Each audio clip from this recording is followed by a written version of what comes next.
일단 오늘 그 크론병에 대해서 제가 한 1시간 정도 전체적인 그 크론병에 대해서 아마 많이 보셨으니까 이미 알고 계신 부분도 있고요.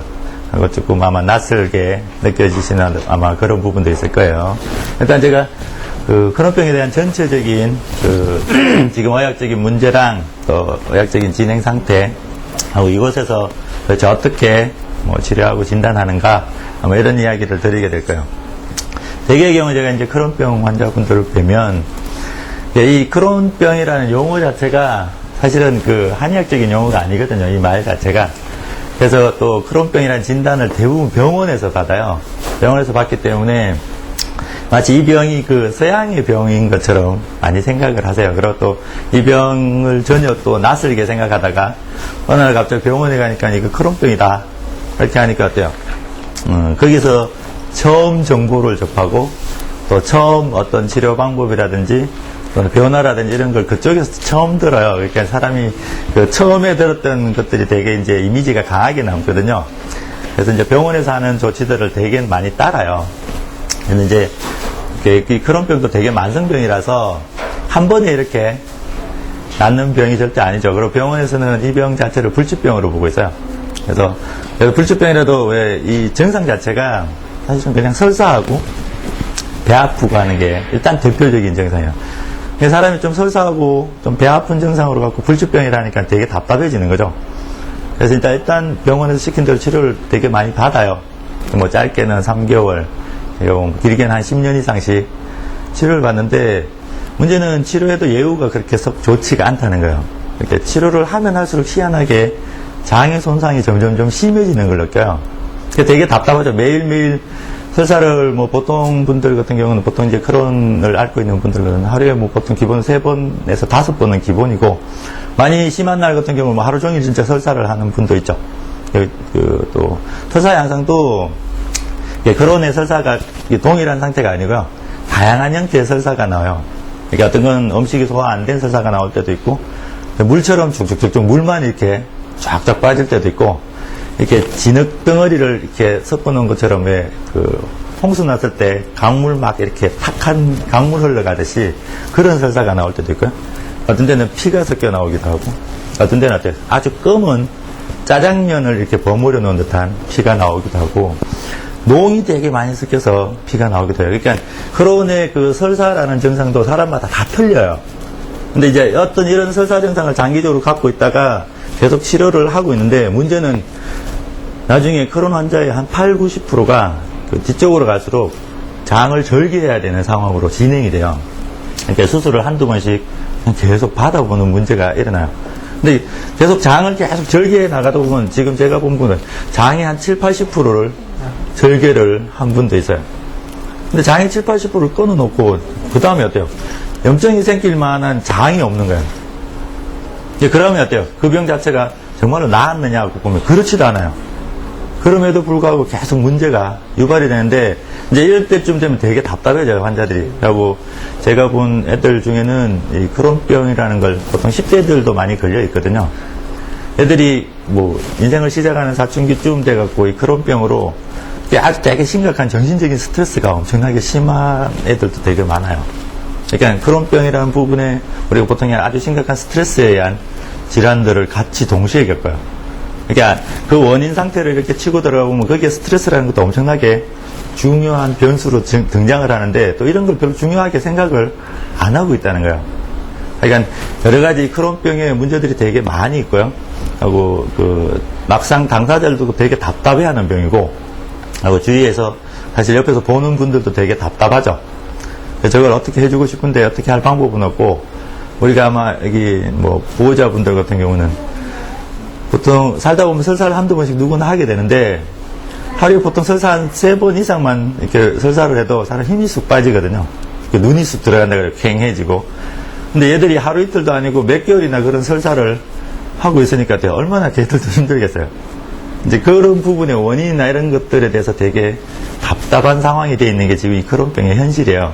그래서 일단 오늘 그런 전체적인 개요적인 부분하고 이 병의 진짜 문제가 뭔지 아마 그런 것들을 제가 간단하게 설명을 드릴 거예요. 일단 보통 이제 이 크론병이 일반적으로 이렇게 진행되는 양상들을 먼저 한번 이야기 드리면요. 아마 다 아시는 이야기지만, 입에서 항문까지라는 소리가 뭐냐면, 입에서 항문은 소화관이에요. 이게 하나의 관이에요. 그래서 입에서 항문을 이렇게 보시면, 하나의 관이 쭉 연결되어 있는 통로예요. 이거 소화관이라고 부르는데, 그쪽에 문제가 생겨요. 그러니까 소화관 자체에 사실 어디나 발생하셔서 그런데 대개는 소장하고 대장 쪽에 많이 생겨요. 거기서 만성적으로 염증이 계속 진행되는 병이에요. 이게 크론병의 아주 1차적인 전이라고 보시면 돼요. 자, 이게 이제 1932년에 미국에서 크론의에서 처음에 이제 명명이 됐어요. 자, 이런 부분에 인식에 이제 되게 문제가 생기는데요. 1932년도 이후에 이제 크론병이라는 병이 인류에게 나타났는가 이런 걸 먼저 생각하셔야 돼요. 사실 이 설사하고 복통이라는 증상은요, 1932년에 나타난 그 인간이 겪는 증상이 아니죠. 어떻게 보면 인간이 먹기 시작하면서부터 사실은 뭐 수천 년 전부터 인류가 시작되면서부터 사실은 겪어왔던 병이에요. 근데 이게 서양의학에서의 이 만성적인 설사를 겪는 그런 증후군이 그때까지 보고가 안 됐던 거예요. 그러니까 1932년도 돼서 이제 비로소 이 만성적인 설사와 복통을 호소하는 그게 낫지 않는 환자 군에 대한 보고가 의학적으로 일어난 거예요. 근데 이제 이걸 보고 이제 어때요? 이 크론병이 이후에 생긴 것처럼 인식을 해버리는 그런 문제도 있어요. 어쨌든 이 크론병의 전체적인 이제 계괄적인 요소들이에요. 자, 이게 크론병의 가장 중요한 증상이 뭐냐면 이렇게 설사하고 복통이 만성적으로 계속 반복된다는 거예요. 그러니까 결국 환자가 느끼는 주된 증상이 뭐냐고 물으면 설사하고 복통이에요. 그게 이제 나머지 증상들이 진행이 되죠. 출혈이 일어난다든지 복부가 팽만해요. 소화가 안 되고 배에 가스가 많이 찬다는 이야기를 하죠. 하고 밥맛이 떨어지고 왜 설사를 계속하니까 먹지를 못해요.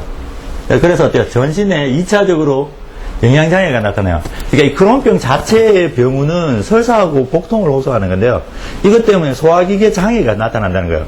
문제는 우리가 음식을 먹는다는 게 사는데 되게 중요한 일인데 이 부분에 문제가 생겨보니까 2차적인 문제가 일어난다는 게 문제예요. 그러니까 전신적인 영양장애가 나타나는데 이 전신적인 영양장애가 사람의 그 전까지 살아온 체질이라든지 이 사람이 갖고 있는 어떤 환경이라든지 여건이라든지 이런 데 따라서 이 영양장애가 전신적으로 나타났을 때 다양한 증상들이 곁들여지게 돼요. 배도 아프고 설사도 하는데 거기에 어지러움을 호소하는 사람, 배 아픈 사람, 어때요? 창백한 사람, 뭐 여자들 같은 경우 되게 심한 생리통, 생리가 끊어지는 증상, 어지러움을 호소하는 사람, 뭐 전신적으로 무기력을 호소하는 사람, 관절이 아픈 사람, 기타 등등 모든 증상이 나타날 수 있는 게 2차적인 문제예요. 그러니까 이것도 그 자체가 문제가 아니고 복통과 설사로 인해서 소화장애가 장기화되는 게 이 문제에 또 더 큰 증상으로 야기되는 문제가 돼요. 나머지 증상도 마찬가지예요. 체중이 감소되거나 탈수가 일어나거나 피로감, 무기력감, 수족냉증, 얼굴이 창백해지고 부종이 일어나고 어지러움을 동반한다. 아마 이거는 알아보신 분들은 아마 다 몸으로 겪고 있는 거예요. 자, 악화되는 경우는 이 크론병이 이제 이 증상이 일어날 때 우리가 이건 어때요? 우리가 일상적으로 되게 그 설사를 며칠간 앓은 사람들한테도 나타날 수 있는 증상이에요. 근데 이게 악화됐을 때, 자, 소화관 조직 자체에 손상이 나타나요. 그러니까 어떤 문제가 해결이 안 되니까 그것들이 어때요? 조직의 손상으로 넘어가는 일이 생기게 돼요. 근데 실제로 이제 우리가 병원에서 크론병 진단을 받는데요. 그럼 내가 정말 크론병 환자인가 아닌가 하는 부분의 확진. 그러니까 지금 아마 병원에서 되게 진단을 받으시니까 병원의 의사들도 사실 크론병을 확진할 수 있는 명확한 그 근거가 없어요.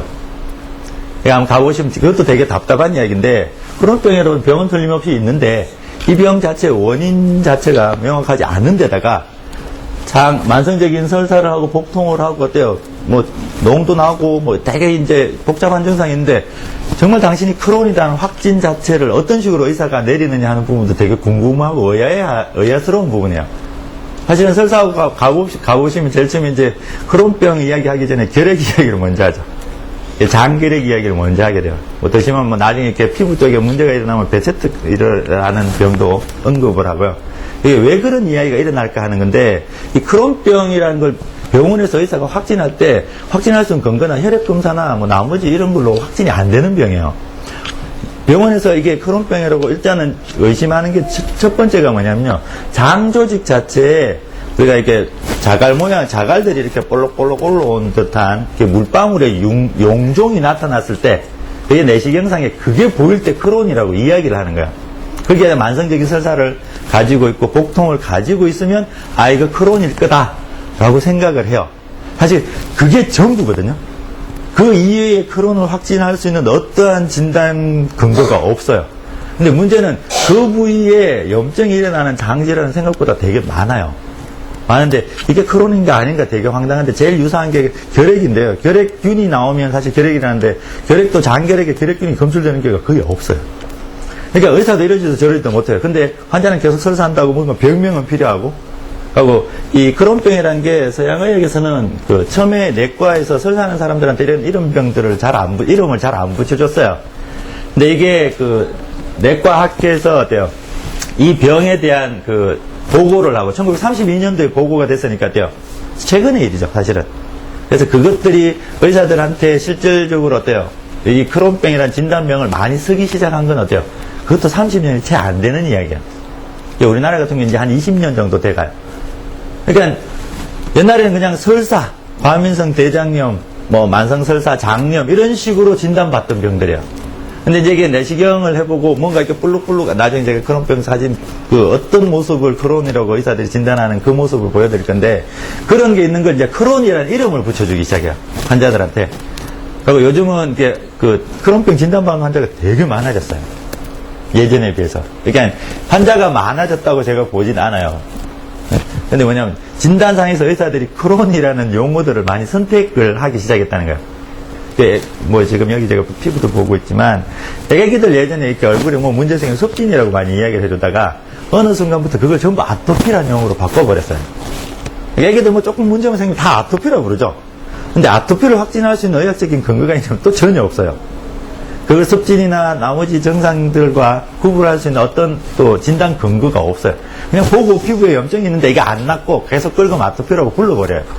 이것도 크론도 마찬가지 만성 설사 증상을 가지고 있는데 대장 내시경을 해서 그 용종이 보이지 않으면 크론이라고 진단을 못 내려요, 의사들이. 뭔가 조직 변화까지 쉽게 얘기하면 이 장 손상까지 갔을 때 크론이라는 이야기를 해준다는 거예요. 그러니까 크론 진단 받았을 때 이미 어때요? 만성적인 손상이 진행된 상태라는 거예요. 근데 그 장 손상이 어떤 한 시점에 갑자기 망가지는 게 아니고요. 꾸준하게 망가지거든요. 어떤 시점에서 크론이라고 진단받는 것 뿐이야. 이 병은요, 그 전부터 계속 달고 있는 거예요. 이 초기 상태들이 해결이 안 되면서 계속 진행되면서 어떤 조직 손상이 났을 때 이제 크론이라고 해갖고 어떤 갑자기 크론병에 대한 치료로 넘어가고 있다는 거예요. 근데 그런 부분에서 어때요? 원인이 발견돼서 그 장 손상의 이유가 뭐냐는 걸 이해가 되고 치료가 됐으면 상관이 없었어요. 근데 문제는 지금 나중에 제가 서양화에서 하는 치료에 대한 부분도 이야기 드리겠지만 그 치료라는 것이 원인이랑 동떨어진 치료를 하고 있어요. 이게 환자 입장에서 그 부분에서 되게 황당하게 느낄 만큼 동떨어진 치료를 하고 있어요.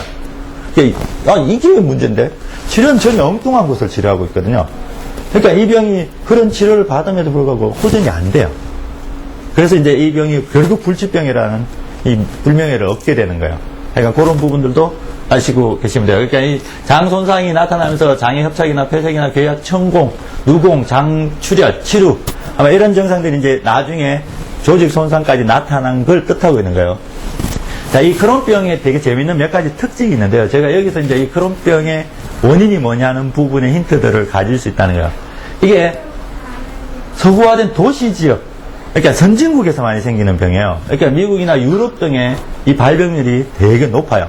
우리나라도 지금 발병률이 되게 높은 상태거든요. 우리나라도 지금 좀 어때요? 서구화된 도시 문명으로 넘어가고 있는 거예요. 이제 왜 이런 문제가 일어날까 하는 거예요. 그래서 제가 여기서 이제 크론병 자체의 원인을 발견한 힌트들이 있다는 거예요. 후진국이나 개발도상국은 발병률이 상대적으로 되게 낮고요. 남자가 여자보다 2배 정도 높은데 이건 제가 보기 앞으로 계속 바뀔 것 같아요. 그리고 이 크론병을 겪는 사람들이 20대가 일단 제일 많은 걸로 보고가 되고 있고요. 그 다음에 10대들이 많고, 그 다음 30대 순이야. 근데 이 크론병이라는 걸 한국에서 의료적으로 진단을 내리기 시작한 시기가 아까 20, 30년밖에 안 되기 때문에 이 환자분들이 30대 정도까지만 아직 발견이 되고 보고가 되고 있는 거예요. 예. 근데 되게 재밌게도 40대 사람들은 설사를 안 했을까 보면 어때요? 설사를 하고 살아요. 근데 이게 크론병이라는 어떤 장 조직의 손상까지 잘 안 간다는 되게 재밌는, 나중에 왜 그런 일이 벌어졌을까? 틀림없이 지금 40대 아저씨들도 또 우리가 같이 살고 있는데 그런 사람들 왜 이 병에서 좀 비껴가고 있을까 하는 것도 한번 고민해 볼 필요가 있는데, 제가 여기서 먼저 이제 그 원인에 대한, 이 부분에 대한 원인에 대한 이야기를 해드리면, 이 선진국하고 개발도상국하고 도대체 무엇이 차이가 있는가, 이 크론병에 있어서. 제가 그 부분을 조사를 해보면 제일 큰 차이가 뭐냐면요, 이 선진국에서는 냉방 문화, 그러니까 에어컨 문화가 후진국에서 상대적으로 아주 발달이 돼 있어요. 지금 이제 한겨울에도 사실 마트 가보시면 어때요? 수박을 구할 수가 있어요. 사실 아프리카에서 어때요? 그것도 없지만, 아프리카는 어때요? 집에 에어컨도 잘 없지만, 그쪽에서 되게 어때요? 겨울에, 후진국에 겨울에 어때요? 수박을 먹을 수 있는 상황이 될 수 있냐면 절대로 그런 일이 안 벌어지죠. 근데 이 선진국이라는 게 결국은 어때요? 그 냉방 문화나 에어컨 문화가 되게 발달된 그 형태의 식생활 문화를 가지게 돼요. 그러니까 사람들이 어때요? 겨울에도 찬 걸 먹는다는 거예요. 여름에도 어때요? 아이스크림이나 시원한 음식들을 되게 많이 섭취할 수 있는 상황이 돼요. 사실 우리 문화에 한번 볼까요? 우리가 살고 있는 일상에서 냉장고하고 에어컨을 한번 빼볼까요? 냉장고하고 에어컨 없는 삶을 한번 생각해 보세요. 여름에 덥죠? 여름에 우리가 시원하게 할 수 있는 게 우물물에 예전 같으면 시원한 물 터갖고 수박 좀 담궈놓고 먹는 정도예요. 그렇게 안 시원해지죠? 그죠? 뭔가 시원한 과일을 먹는다는 게 되게 힘들어요. 얼음 물을 마신다는 것도 정수기에서 되게 나온 찬물이라는 이런 것도 어때요? 먹을 기회가 별로 없어요. 여름에도 항상 미지근한 음식을 먹어야 되고요. 또 그 음식 문화 자체도 어때요? 냉장고에 넣어놨다가 바로 먹는, 요즘 애들 같은 경우 과일이나 우유 이런 걸 되게 많이 먹거든요. 그러니까 그런 게 싹 없다고 생각해 보세요. 더더욱 겨울에는 어때요? 더더욱 그런 걸 먹을 수 없어요. 자, 그랬다면 어때요? 과연 이 설사 증상이 일어날 수 있느냐 하는 거예요. 되게 우리가 아마 보편의 경험으로서 보면 설사가 왜 생길까 하면 찬 음식 먹어서 그렇죠. 따뜻한 국물 많이 먹는 사람이 설사하는 일이 있냐면 절대로 없어요. 경험적으로 어때요? 찬 거 먹고 아이스크림 먹고 찬물 먹고 계속 그런 애들이 얼굴이 노리 짱해지면서 설사, 배 아프다 하고 배앓이를 하면서 설사를 하죠. 결국 그 냉방 문화 자체의 발달이 결국 어린 애들한테, 그러니까 결국 여기 10대, 20대들이 결국 애들이단 말이야. 얘들은 어때요? 당장 어때요? 아이스크림 이런 걸 너무 좋아하죠. 그리고 애들이 요즘 어때요? 엄마들이 또 하나가 우리가 우유에 대한 오해들이 너무 많아서 우유를 먹어야 애들이 튼튼한 줄 알아요. 이 우유에 대한 오해들이 사실 미국의 낙농업자들이 퍼뜨린 오해들인데 최고의 영양식이고 성장기에 무조건 필요하고 칼슘 섭취를 무조건 하기 위해서 우유를 무조건 먹어야 된다고 이야기하는데 실은 아니에요. 지금 시중에 나돌고 있는 우유들은요 100% 원액 우유들이 하나도 없어요. 그러니까 우유에서 치즈나 이런 것들을 만들기 위해서 그 따뜻한 성분들이 다 빠진 상태예요. 그러니까 탈지, 지방도 빠지고 단백질도 거의 많이 빠진 상태예요. 우유에서 그걸 빼내버리면 우유 성질이 되게 차져버려요. 그래서 우유 먹고 설사하는 사람들이 되게 많아졌어요. 근데 문제는 이 우유의 신선도를 유지하기 위해서 냉장 보관을 하게 되죠. 그래서 우유가 항상 찬 상태에서 섭취되고 있다는 거예요. 근데 이걸 애들을 크는 중에 계속 먹이고 있다는 거예요, 엄마들이. 그게 다 어때요? 과일이 좋다고, 또 신선한 걸 먹어야 된다고, 과일들을 되게 많이 먹여요. 그러니까 애들이 어때요? 정수기에서 언제든 찬물을 빼서 먹죠. 그러니까 얘들 일상에서 먹는 음식들을 이렇게 한번 선진국 애들이 먹는 음식을 조사해보면 찬 음식이 상대적으로 너무 많이 들어간다는 거예요. 계절에 상관없이. 그러니까 겨울에도 이걸 먹고 있고 여름에도 이걸 먹고 있고 계속 찬 걸 먹어요. 그러니까 장 조직이 망가지죠. 사실 그게 설사 증상으로 넘어가는 제일 중요한 이유예요. 이 크론병 자체가 소화관에 일어나는 염증이라는 걸 주목할 필요가 있어요. 그러니까 예전에 의사들이 이게 이 염증 반응 자체에 대한 이해가 떨어져서 이렇게 항상 염증이 생기고 그 염증이 낫지 않는 걸 보고 어때요? 내 몸에 면역체계 이상이 있을 거라고 생각하고 있고 지금도 사실 그 생각을 하고 있어요. 그러니까 내 몸의 면역체계의 어떤 불균형이나 부조화, 이게 면역 자체의 교란이라든지 면역의 항진이라든지 이런 문제로 그 염증이 낫지 않는 걸 지금도 의사들이 생각을 하는데 그걸 자가 면역질이라고 그래요. 내 몸의 면역체계가 내 장을 회복시켜줘야 되는데 오히려 내 장을 공격해서 내 장을 망가뜨린다는 거예요. 그 이론을 펴고 있는데요. 사실은 어때요? 그 면역 과민 반응은 장 조직이 왜 자꾸 손상되느냐를 풀기 위한 그들만의 노력인데요. 가설이에요, 이게. 그래서 주는 게 면역 자체가 되게 과민하고 어때요? 면역체계, 자가 면역 자체에 문제가 있다 해서 면역을 억제하는 약을 실제로 크론에 투여하고 있거든요. 이게 나중에 이 면역 억제라는 의미를 정확히 이해하셔야 되는데요. 면역 억제, 우리가 보통 어때요? 면역력을 높여야지 건강한 걸로 알고 있죠. 사실은 만성적인 배 아프고 창금 없고 설사해서 얼굴이 창백하고 어때요? 몸이 말라가고 보면 어때요? 너무나 피곤하고 무기력한 환자들이에요. 자, 그런 사람들을 면역을 높여야 될까? 면역을 낮춰야 될까? 생각해보면 일반적으로 어때요?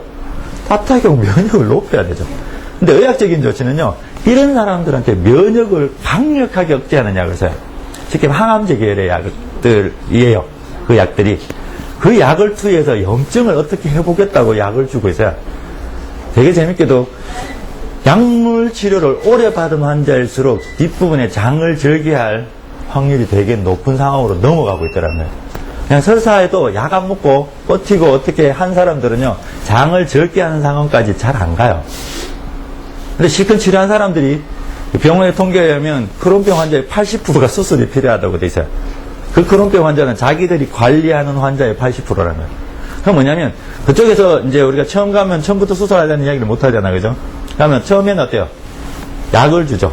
그래서 지금 아마 계시니까 드시는 약물이 제게는 항염제 계열의 약들을 많이 드시고 있을 거예요. 이게 보통 펜타사가 되게 유명한 약들이고요.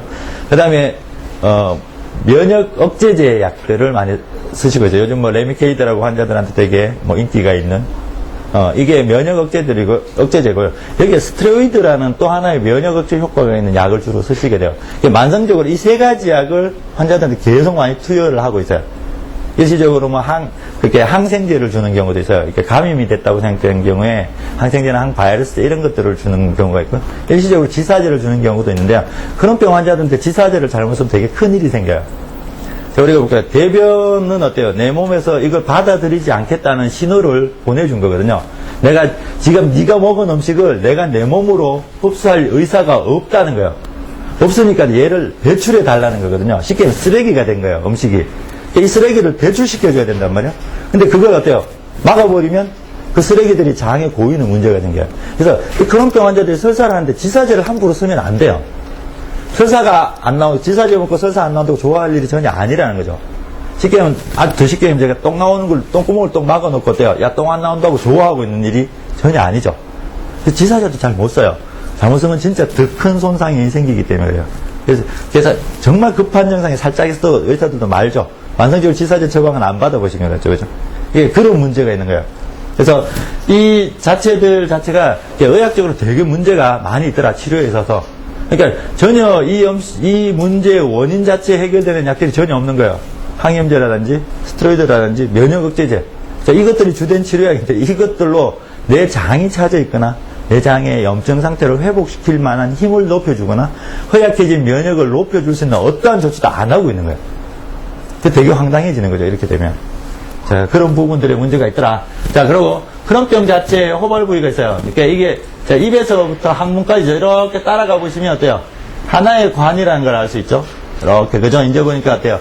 우리가 뭐, 이름을 부르죠. 뭐, 식도라고 부르고, 위라고 부르고, 어때요? 소장이라 부르고, 대장이라 부르고, 직장 항문이라 부르는데, 그냥 가만히 보면 이름이 없다고 생각하고 보시면 그냥 하나의 관이에요. 그러니까 음식이 입에서부터 쭉 내려가면서 어때요? 여기서 부식이 되고요. 소장에서도 부식하면서 여기에 음식물들이 흡수돼서 간으로 들어가게 돼 있거든요. 자, 요 소장에 있는 음식은 내 게 아니에요. 이게 나가 아니라는 거죠. 내 몸이 된 게 아니에요. 자, 내 몸이 되려면, 내 몸의 일부가 되려면요, 소장에서 흡수해서 간으로 들어갔을 때부터 그건 내 거가 돼요. 이렇게 밥을 먹었는데, 그것들이 탄수화물 자체가 분해돼서 어때요?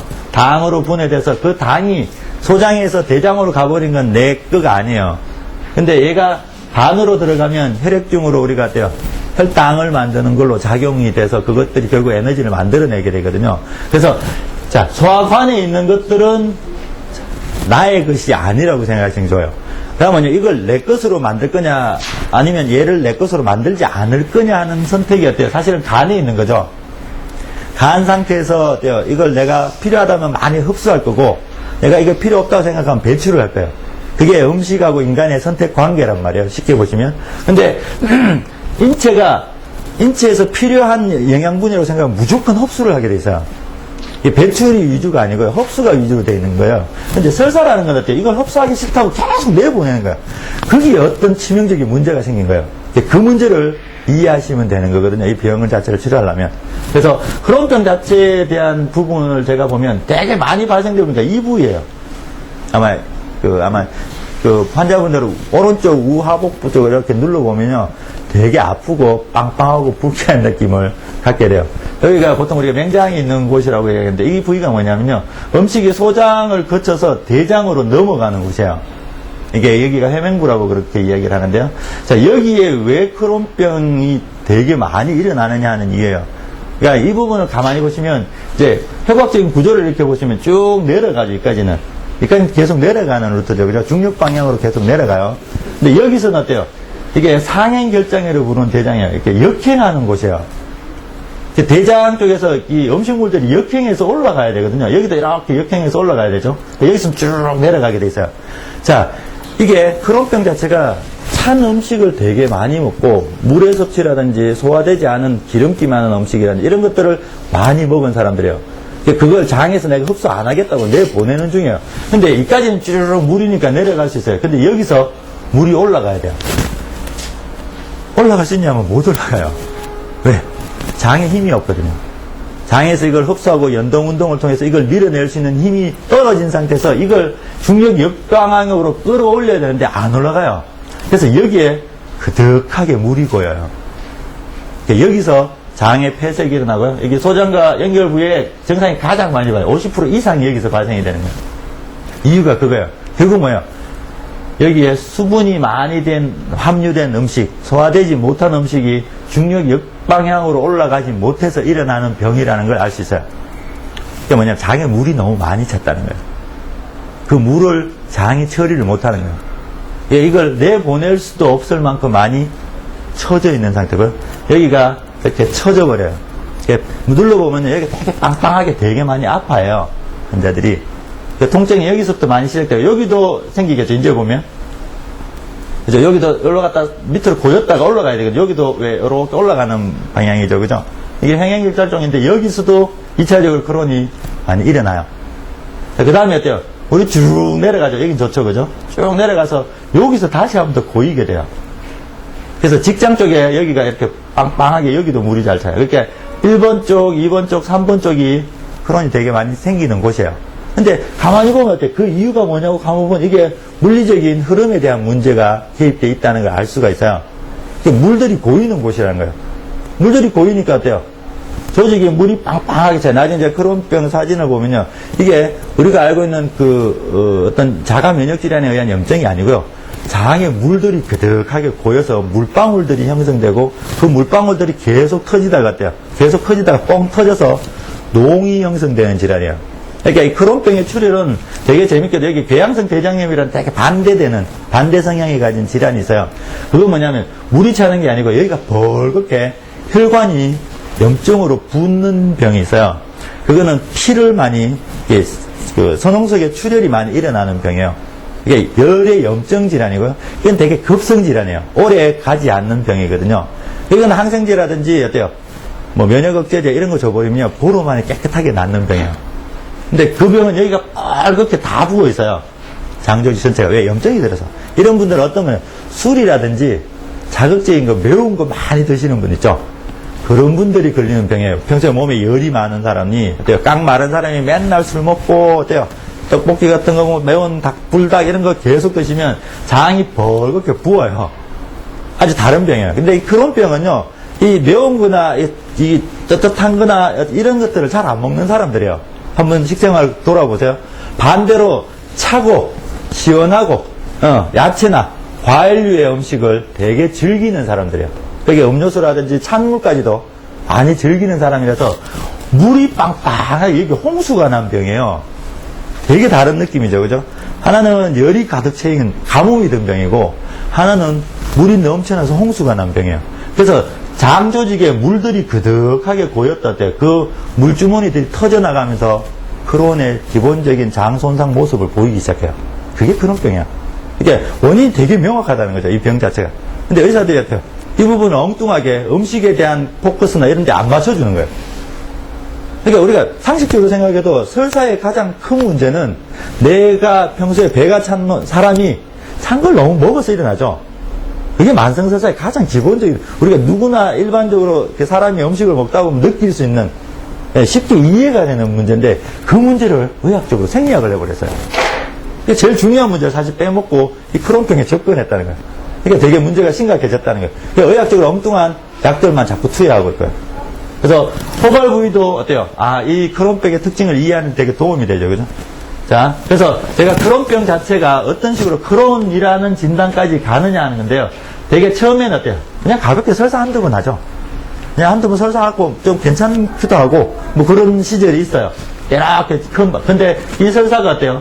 자꾸 설사가 했다가 배가 아팠다가 또 괜찮았다가 하는 마치 과민성 대장염 증상 같은 그런 증상이 그 다음에 보이기 시작해요. 맨날 설사를 막 하는 경우도 있는데, 대개는 했다가 말았다 했다가 이런 시기를 거치죠. 자, 그러다가 어때요? 이게 계속 반복된다는 거예요. 안 없어지고. 그러다가 어때요? 이게 걱정이 되니까 병원에 가보니까 당신이 크론이라고 진단을 받아요. 근데 이 크론병이라는 건요, 이 전체 설사군의 요 정도의 악화된 질환 환자한테 붙여주는 거예요. 근데 이 병 자체의 원인은요, 이미 이전부터 이 가벼운 설사가 일어났을 때부터 진행됐다는 거예요.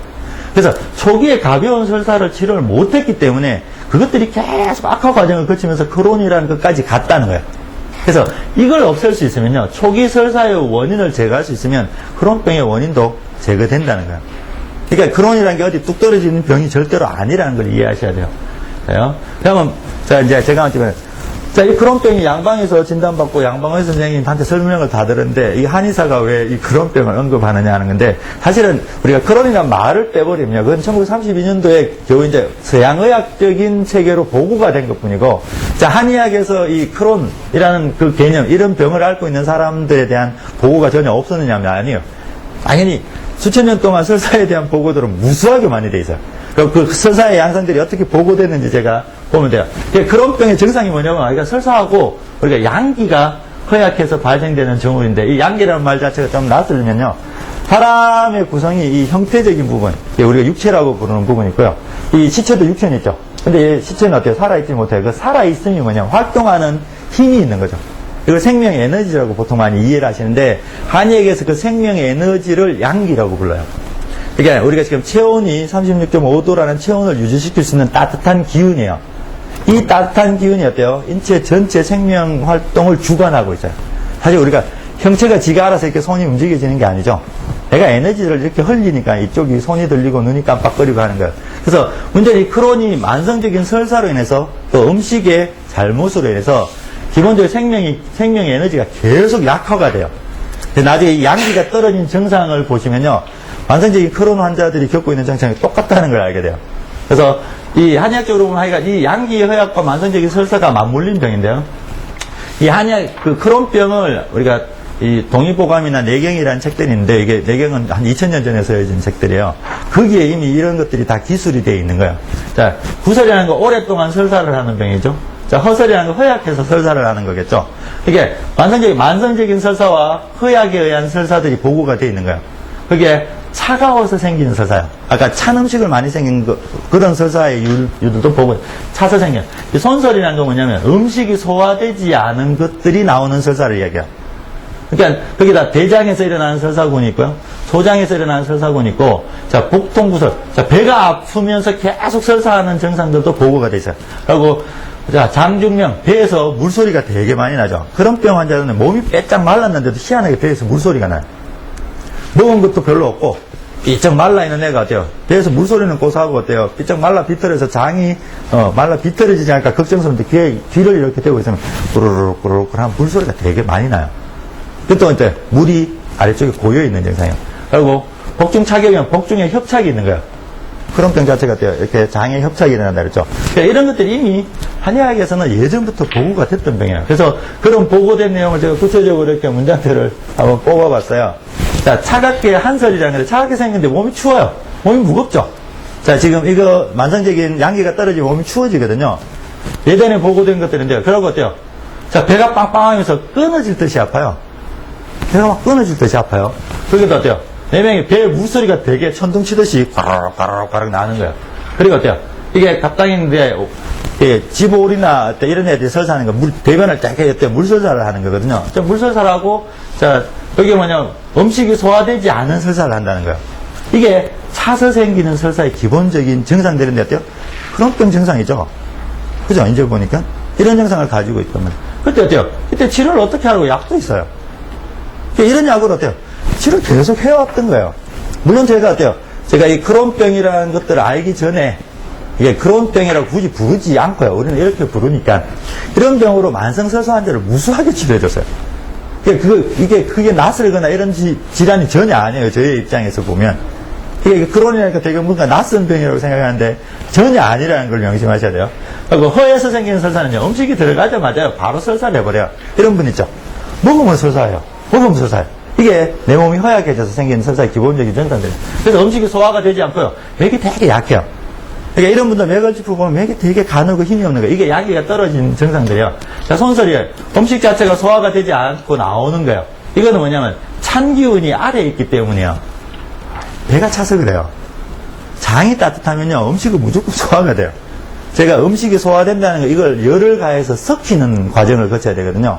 부식을 시켜야 그걸 분해를 해내요. 딱딱한 얼음 같은 음식을 어때요? 우리가 소화가 안 되니까 냉장고에 얼려진 음식을 반드시 끓여갖고 드시죠.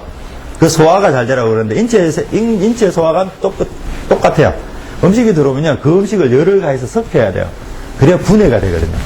근데 음식 자체가 분해가 안 된다는 거, 그 열을 어때요? 음식을 섞일 만한 열이 없기 때문에 그래요. 지금 밥을 하는데요. 가스불을 틀어놔야 밥이 익죠. 근데 가스불이 약해요. 그럼 밥이 익냐는 거예요. 안 익죠. 안 익은 게 그대로 나오는 게 이 손설이라는 증상인데 이것도 크론병 환자들이 가지고 있는 증상 중에 하나예요. 그리고 오래된 설사겠죠. 이건 뭐죠? 이런 증상들이 안 없이 오래되겠죠. 오래된 인데 그래서 오래 설사를 하면요. 이게 진음이 훼손이 돼요. 진음이 뭐냐면 몸이 빼짝 마른다는 거예요. 형태의 영양분들이 어때요? 쭉 말라서 전체적인 영양장애가 나타나요. 그래서 전형적인 크론병 환자들은 몸이 계속 말라 들어가요. 왜? 음식이 흡수가 안 되니까. 먹어도 어때요? 흡수가 안 되니까 살이 찔 리도 없고 영양분이 누적될 리도 없어요. 그래서 이 진음이라는 게 몸을 음이라는 게 형태를 유지하는 것들이 계속 훼손이 되죠. 거기에다가 뭐냐? 원기 자체가 밑으로 쭉 빠져버려요. 하암이라는 건데 양기 자체도 떨어지고요. 형태적인 부분도 약화된다는 거예요. 오래 설사를 해버리면요. 근데 크론병은 여기에 속해져 있는 거예요, 또. 그럴 때 어때요? 이 설사가 계속 일어나는 거죠. 그리고 이제 비장에서 일어나는 설사, 대장에서 일어나는 설사, 소장에서 일어나는 설사들이 다 있는데, 강호흡 음식 먹으면 토하면서 설사하는 사람, 배가 빵빵하게 부르는 사람, 음식 먹자마자 설사하는 사람, 대변색이 어때요? 이 대변색이 하얗다는 게 대변이 하얗다는 게 아니고요. 대변에 물이 되게 많이 섞여 나온다는 거야. 그럼 대변 자체가 되게 묽게 헐게 나는 그런 대장이 차서 생기는 병이거든요. 자, 장의 소리가 끊어질 때 아프고, 그때 이런 약을 쓰라고 돼 있고. 소장 자체가 아플 때는 어때요? 자, 소변 자체가 잘 안 나오면서 농혈이 생겨요. 자, 크론병 환자들이 대변에 출혈이 날 때 농을 동반한 피가 나와요. 근데 농과 피 중에 어느 게 더 많냐면 농이 더 많아요.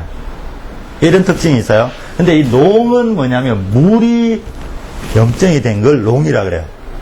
우리가 왜 화상 입어서 이렇게 물집 잡히고 거기 시간 지나면 허옇게 변하죠. 그걸 농이라 그러는 건데 이 물이 변화한 거예요. 그러니까 농이 많다는 건 내 몸에 물에 어떤 문제가 생긴 거예요. 이게 피라는 것도 그대로 혈관 안에 있는 그 혈액 자체의 상태인데 크론병 환자들은 이 물이 터지면서 피가 나오는 거예요. 피가 터지면서 수분이 따라 나오는 게 아니고 그거는 궤양성 대장에서 그런 일이 생겨요. 출혈이 막 일어나면서 조직액이 빠지거든요. 근데 크론은 전혀 그런 양상이 없어요. 농이 펑펑펑, 물이 펑펑펑 터지니까 조직이 어때요? 상처가 나죠. 그 상처를 통해서 피가 이렇게 빠지는 것 뿐이에요. 그러니까 농이라는 게 훨씬 더 많이 배출이 되는 병이에요. 그게 뭐냐? 물이 과잉된 병이에요. 물이 고여서 섞는 병이에요. 그걸 이해하시면 돼요. 그러니까 이런 증상들 자체가 예전부터 충분히 오랫동안 보고가 됐고 여기에 치료법들은 어때요? 무수하게 시도가 됐고 이 치료법의 예우나 치료가 어떻게 진행돼서 낫는다 그 원인이 뭔지는 무수하게 보고가 돼서 이건 정상을 기술하는데 여기 원인들이 다 기술돼 있어요. 그래서 그 원인을 찾아보면요 이거예요. 찬 음식을 많이 먹고 양기가 떨어진 게 포커스로 등장하게 돼요. 그 문제를 해결하면 이건 사라진다는 거예요. 크론의 모든 증상을 다 합류하고 있죠. 이게 낯선 병이 전혀 아니라는 거예요. 한의사들한테 이 크론병은 되게 익숙한 병이에요. 크론이라 부르니까 사실 그런 것 뿐이라는 거예요. 자, 원인 비판을 해볼까요? 서양학에서는 원인 자체를 몰라요. 왜 염증이 자꾸 생기는지, 왜 자꾸 설사하는지 몰라요. 참 답답한데 설사를 왜 하는지 모르고 있다는 거예요. 장에 왜 농이 자꾸 생기는지는 몰라요. 자, 그래서 서양학에서 생각하고 있는 게 뭐냐면, 자, 유전적인 요인이 있을 거라고 생각해요. 그러니까 가족력이 20, 30대 높다는 것으로 유전병이 생겨요. 그런데 의학적인 근거가 발견된 적이 없어요. 의학적으로 이게 유전병이다라고 확진 내릴 만한 어떠한 근거도 발견이 되지 않았어요. 근데 왜 가족력이 높느냐 하는 거예요. 이 가족이라는 걸 보시면 돼요. 가족은 체질이 같아요. 그리고 같은 밥을 먹죠. 밥상이 똑같다는 거예요. 쉽게 얘기하면. 그 집만의 음식 문화들이 있고 그 집만의 음식 패턴들이 있는 거예요. 만약에 그 패턴들이, 자, 우리는 신선한 야채를 많이 먹자. 우리 집 맨날 우유 한 잔씩 먹자. 애들 아이스크림 뭐 이런 것들 자주 먹이는. 그나마 애들 국물 안 먹고 어때요? 맨날 찬 것만 먹는 애들. 자, 그런 집 애들은 다 걸려요. 설사병이 다 걸린다고요. 얼굴 창백하고 노리짱해지고. 자, 그러니까 어때요? 가족력이라는 게 나오게 되는 거예요. 근데 그게 유전적인 소인이냐면 아니에요. 유전은 체질만 유전이라는 것 뿐이에요. 그래서 이 체질적인 특성과 음식 습관에 의해서 어때요? 그런 병이 잘 진행되는 것 뿐이에요. 또 하나가 환경적인 요인이 있다. 근데 이 환경적인 약간 서구화된 도시 지역에 선진국에서 많이 되니까 이게 어떤 환경적인 문제가 있을 거라고 생각하는데 제가 볼 때 그게 냉장하고 냉방 문화의 발달이에요. 예? 잘 사는 애들이 걸리거나 하는 병이 전혀 아니고요. 이 냉장고하고 에어컨만 없애놓으면 크론병 발병률이 확 줄어들어요. 왜? 찬 게 있어야 먹죠. 찬 게 없는데 어떻게 먹어요? 항상 따뜻한 국물 먹어야 되고 따뜻한 음식 먹어야 되고 그런데 무슨 설사가 일어나요? 전혀 설사 안 해요. 그런 사람들은. 자, 그래서 계절에 상관없이 찬 음식과 찬 바람이 느껴져요. 한겨울에 에어컨 틀어요. 근데 문제는 우리가 일반인이 생각하기에 크론병은 몸이 되게 차서 설사를 하는데 이 사람들이 왜 자꾸 찬 걸 먹느냐는 거예요. 자, 배에서 설사를 자꾸 하면요. 잠깐만 이제 탈수가 일어나거든요. 탈수가 생긴 데다가 양기가 떨어지면 심장 박동 자체가 되게 약해져요. 그러면 말초로 피를 보낼 수 있는 능력이 급격하게 감소가 돼요. 그래서 얼굴이 창백해지는 거예요. 설사를 하면. 핏기가 싹 없어지죠. 자, 핏기가 없어진다는 말이면 영양 공급이 안 된다는 소리예요. 거기다 탈수가 일어나니까 물이 모질해져요. 표면에. 그럼 입이 마르는 증상이 생겨요. 그게 활동을 조금만 하면요. 노곤열이라는 게 생겨서 가슴이 두근두근하고 여기 열이 싹 떠요. 불쾌한 열이 싹 뜨거든요. 이게 심하면 조금만 느끼면 머리가 띵하고 어지럽다는 생각을 느끼는 그런 느낌이야. 근데 입이 마르고 목이 타는 증상이 생긴단 말이야. 그러니까 찬 걸 먹게 되는 거예요. 그렇겠죠, 그죠? 그러니까 그것도 찬 건데 달면서 찬 걸 찾게 돼요. 그게 과일류들이죠. 그게 아이스크림들이거든요. 그러니까 이걸 먹으면 어때요? 여기가 기분 좋은 거예요. 근데 문제는 이게 위장까지만 딱 기분 좋아요. 위장에서 내려가면 시작하면서 이 찬 걸 장이 또 처리해줘야 돼요. 근데 그 처리할 힘이 없어요. 그럼 또 설사해요. 또 탈수가 생기죠. 또 찬 거 먹죠. 이 일을 평생 반복하고 있어요.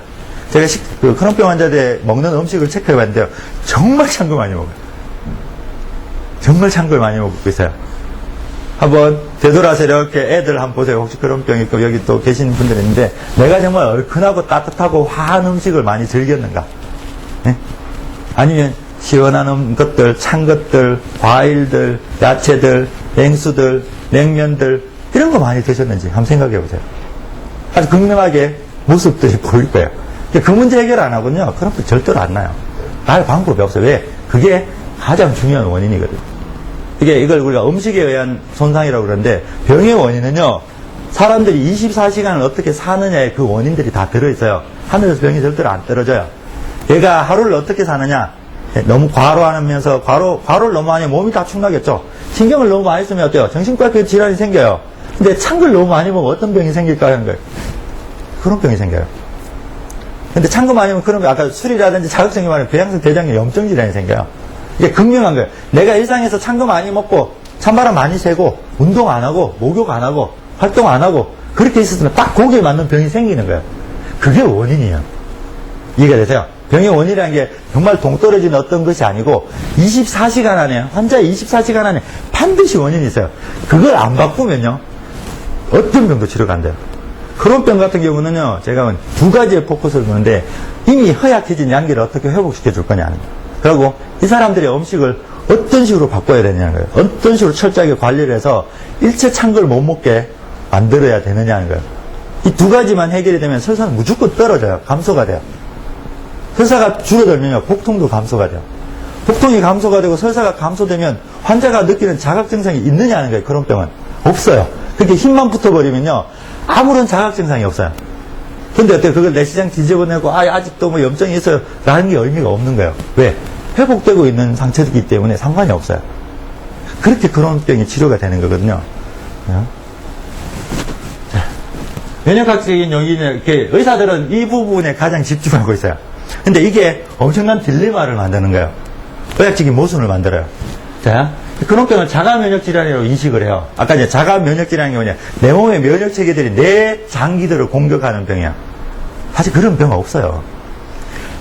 염증이 생기는 이유를 모르기 때문에 거기에 면역체계에 틀림없이 이상은 있는데 그 이상이 뭔지는 발견을 못하겠는데 하여간 백혈구들 때문에 염증이 일어나는 건 사실이거든요. 우리가 모기 물리면 거기 빨갛게 피가 들어오고 곰죠. 그걸 염증이라 그래요. 자, 이 염증이 잘못됐냐면 잘못된 게 아니에요. 모기의 독을 중화시켰어요. 인체로 유입되는 걸 차단해서 그걸 어때요? 쓰레기로 만들어서 피부 바깥으로 배출하려고 놈을 만드는 거예요. 이건 자가 면역 질환의 문제가 아니고 정상적인 면역 체계, 방어 체계의 변화들이에요. 근데 의사들은 어때요? 이 염증이 생기는 걸 환자들이 싫어한다는 거예요. 그 염증이 없는 피부가 좋지 않느냐? 그러면 뭐냐면 염증을 없애버리면 되지 않느냐인데 염증의 애초의 원인이 모기 독이 유입됐기 때문이죠. 근데 모기 독을 제거하면 되죠. 그죠? 그게 의학적으로 맞는 이야기인데 의사들은 이 원인을 모른다는 거예요. 이게 모기 독에 물려서 그런 건지 음식 잘못해서 그런지 몰라요. 그럼 뭘 아느냐면 인체 백혈구 면역 체계를 억제하는 의학적인 시스템을 가지고 있는 거예요. 쉽게 하면 외부에 도둑놈이 집에 들어왔는데요. 이 도둑놈이 들어오면 어때요? 내 몸에 손상이 일어나겠죠. 자, 여기에 경찰을 투입하면 어떤 일이 생겨요? 도둑과 경찰이 격렬하게 싸움이 일어나겠죠. 피 터지게 싸움을 해요. 그러면 어때요? 집안 유리창도 깨지고 뭐 가구들도 깨지고 시끄럽고 막 난리가 나겠죠. 그리고 그게 정상인 거예요. 그게 통증인 거고요. 인체가 자각하는 정상인 거예요. 자, 그럼 어때요? 이거 너무 시끄럽고 몸이 불편해하죠. 근데 도둑놈이 어디 있는지 모르고 누가 도둑인지 몰라요. 근데 인체에서 지금 서양에서 갖고 있는 게 경찰관을 조절하는 시스템을 가지고 있어요. 그래서 어때요? 도둑놈이 들어온 그곳에 경찰관을 싹 다 빼버려요. 이게 면역을 억제한다는 치료 시스템이에요. 무슨 말인지 이해가 되세요? 면역을 억제하려면 기본적으로 면역 억제들이 갖고 있는 약성들이 전부 다 혈관을 수축하는 약성을 가지고 있어요. 혈관을 수축한다는 말은 그곳에 혈액의 유입을 감소시키겠다는 의도가 있어요. 그게 어때요? 혈관이 수축되면서 물리적으로 면역 성분들 자체가 들어간 걸 막아요. 그럼 도둑놈이 어때요? 혼자 설치게 놔두는 거예요. 그런데 도둑놈이 혼자 설치면요, 아무런 소리가 없어요. 그렇겠죠? 유리도 안 깨지고. 그냥 혼자서 물건 가져가고 있는 거니까. 혼자서 망가뜨리고 있는 거니까. 다만 어때요? 그게 염증 반응이 없는 것 뿐이에요. 병은 그대로 있는데. 왜? 경찰을 투입 안 시키니까. 그게 면역 억제 치료라는 거예요. 그러니까 절대로 하면 안 되는 치료예요. 이 면역 억제 치료라는 건요. 특히 만성적으로 힘이 없는 사람들, 기운이 빠졌었대요. 몸이 다 비실비실한 사람한테 온 곳에 경찰 병력을 너무 많이 배치해서 아예 도둑놈이 열심히 못하게 해야지. 그놈이 시끄럽다고 경찰들을 다 뺏었대요.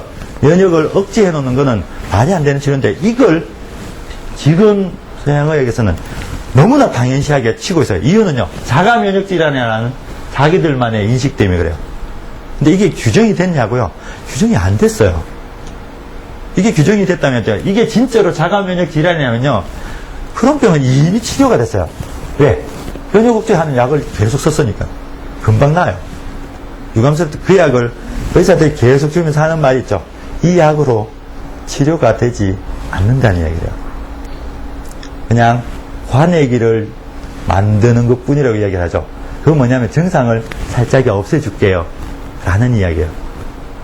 근데 의사들이 어때요?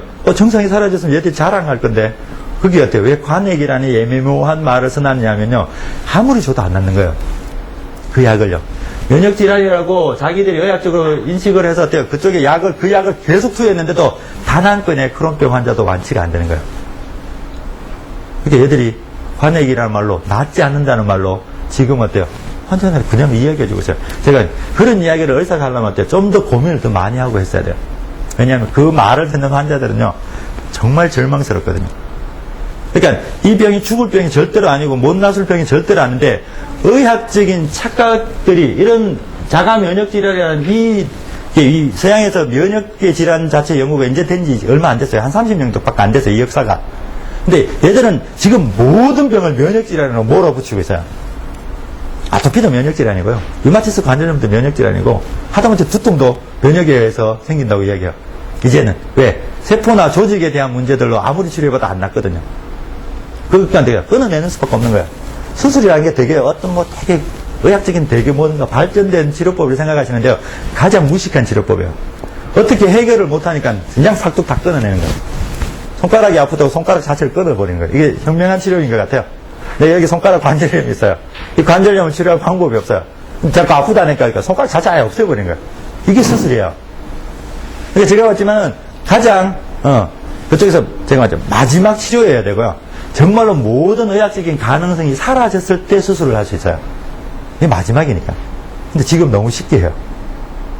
너무 쉽게 그냥 다 자르죠.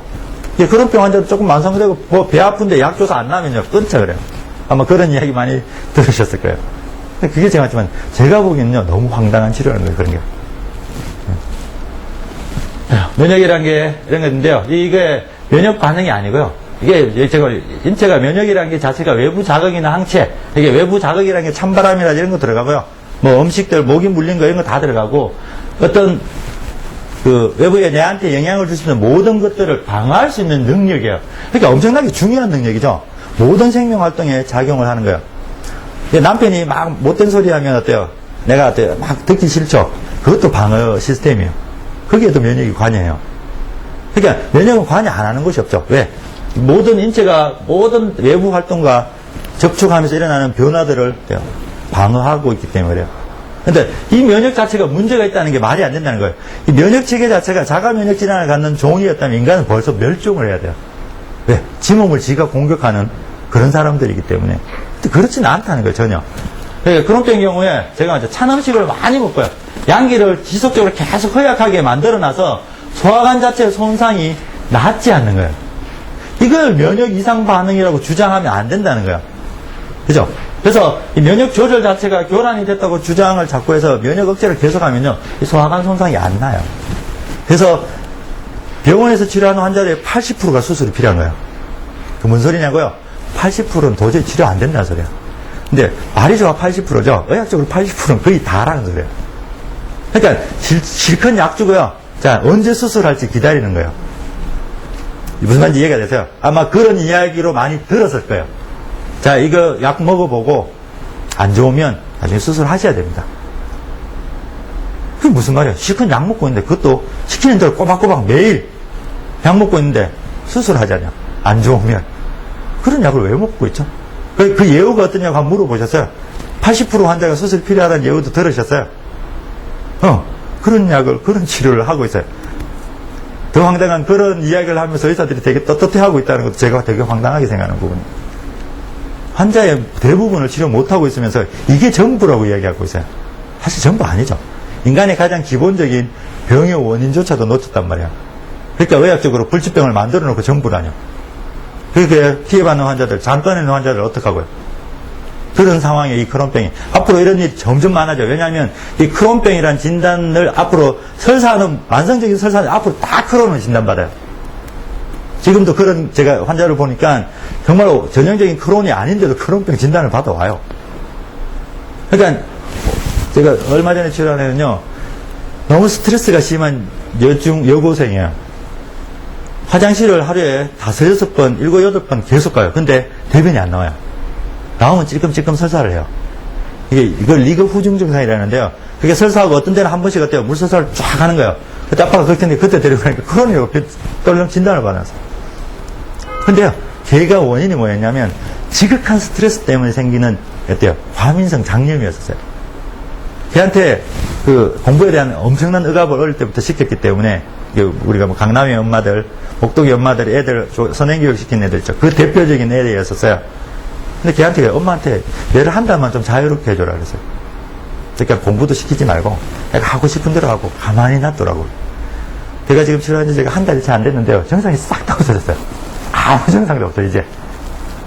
그러니까 되게 편하고 애가 어깨도 아프고 경직이 되고 어때요?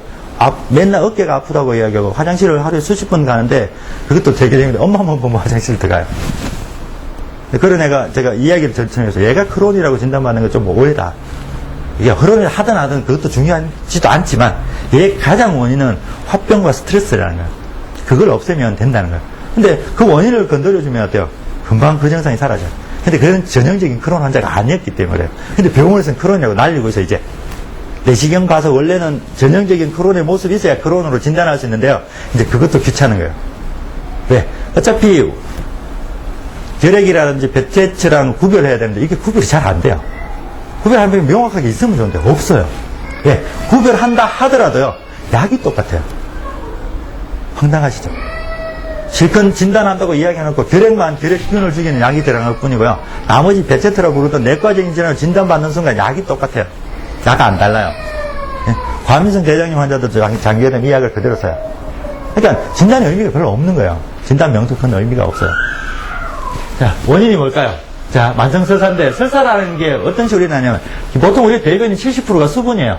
근데 80%의 수분량이 많아지면 설사를 하고요. 85% 있으면 물설사래요. 그럼 설사라는 건 뭐에 의해서 결정되냐는 거예요. 수분 함량이에요. 물이 얼만큼 많으냐가 결국 설사를 결정하게 되는 거예요. 그럼 그 물이 어디서 왔을까요? 음식에서 왔죠. 되게 뚜렷한 이야기예요. 그래서 음식에서 수분 섭취를 제한하지 않으면요. 설사 막을 방법은 유감스럽게도 없어요. 만약에 수분 섭취를 하고 저 수분 섭취를 저한테 없애달라면 그 방법밖에 없어요. 장의 양기들을 극대화시켜서 그 물을 다 빨아당겨서 소모를 시켜줘야 돼요. 그러면 어때요? 수분 섭취, 여기에 수분 함량을 줄일 수 있겠죠. 5% 정도를 줄일 수 있겠죠. 그 방법밖에 없는데 그런 방법을 써야 될 이유가 없어요. 물을 차단하면 돼요. 그래 놓고도 손상된 장을 회복시켜버리면 돼요. 그럼 설사는 사라진다는 거예요. 자, 복통요. 복통이 왜 생기냐고요? 복통은 부된 증상이에요. 설사 때문에 생기는 거예요. 설사 때문에 장이 손상이 됐기 때문에 배가 아픈 거예요. 그러니까 복통은 크론의 원래의 증상이 아니라는 거예요. 우리가 설사하는데 배 살살 아프시죠? 그 누구나 느끼죠? 그게 얘들은 되게 장기화되어 있는 거예요. 그래서 복통 자체는 설사만 막아주면 복통 감소가 돼요. 자, 체중 감소가 이게 원래 크론병의 기본적인 증상이 세 가지거든요. 체중 감소요. 설사 있으니까 체중 감소가 나죠. 그러니까 뭐 다른 이유로 체중이 감소되는 것 같아요. 전혀 아니에요. 먹은 거 다 설사하죠. 잘 먹지도 못하죠. 체중 떨어지죠. 근데 이걸 설사를 막아버리면 이 증상도 사라져요. 그래서 결국 크론이라는 게 만성 설사가 만들어내는 복통과 체중 감소가 이 증상의 시작의 전부라는 거예요. 그래서 원인 보면요. 아까 제가 눈이 먼저 이야기했던 게 차가운 음식 많이 먹어서 그래요. 이거만큼 명확한 원인이 없어요. 근데 너무 원인이 쉽단 말이에요. 그래서 사람들이 어때요? 에이 하는 거예요. 뭔가 거창한 원인을 하니까 드렸으면 참 좋겠는데 아까 원인은 일상에 있어요. 맨날 술 먹는 사람이 간경화가 왔어요. 간경화의 원인이 뭘까요? 술 때문이죠. 그것만큼 명확한 게 있나요? 근데 우리가 어때요? 그거 하나의 가능성 정도로 생각하고 넘어가니까요. 에이 뭐 술도 있고 스트레스도 있고 아니에요. 술로 간경화가 일어난 거하고요. 스트레스로 간경화가 생긴 것 자체의 증상이 다르게 진행돼요. 다를 수밖에 없죠. 화병으로 머리 아픈 거하고요. 감기 걸려서 머리 아프실 때 머리 아픈 게 같아요. 다르시죠? 일상에 느껴보면. 그러니까 원인에 따라서 그걸 두통이라고 부르지만 전혀 다른 양상으로 진행이 돼요. 그래서 화병으로 머리 아픈 사람한테 어때요? 진통제 백날제부터 소용없어요. 화병, 억눌린 걸 풀어줘야 돼요. 그래야 그 두통이 사라지거든요. 근데 감기 걸려서 머리 아픈 사람한테 뭐 억눌린 걸 풀어줘요. 그럴 필요 없어요. 안풍 내고 한기를 없애버리면 두통도 싹 사라져요. 그게 원인 치료라는 거예요.